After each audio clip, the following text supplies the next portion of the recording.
to Ukraine because Kyiv says it's carried out another major sabotage operation against a strategic Russian target, the Crimea bridge linking Russia to the occupied peninsula. Intelligence services in Kyiv say explosives were planted underwater and detonated just before 5 o'clock this morning. Those the picture of that attack. So let's head to Kyiv and our correspondent Paul Adams, who is there. And Paul, tell us a little more about what the authorities have been saying.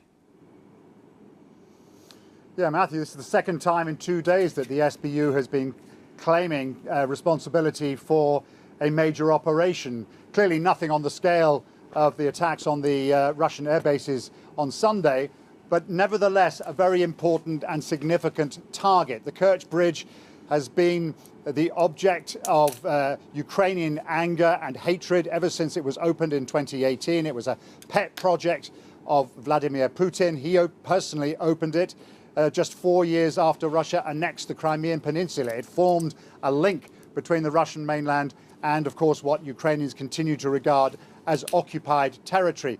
In 2022, the Ukrainians tried to blow it up. They used a truck bomb. I was here at the time. I remember the sense of absolute euphoria that greeted that operation. Now, as far as today's operation is concerned, it doesn't appear to have done a significant amount of damage.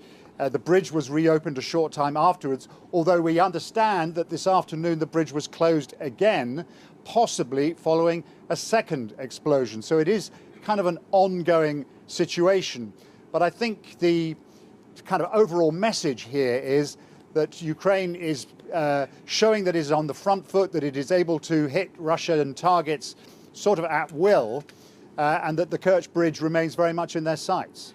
Yes, one remembers and recalls Donald Trump saying to President Zelensky, you haven't got any cards to play. Well, perhaps over the last 48 hours, we've seen a different story. But in terms of an attack like this, after what we saw over the weekend, it is strategic, but also very symbolic as well.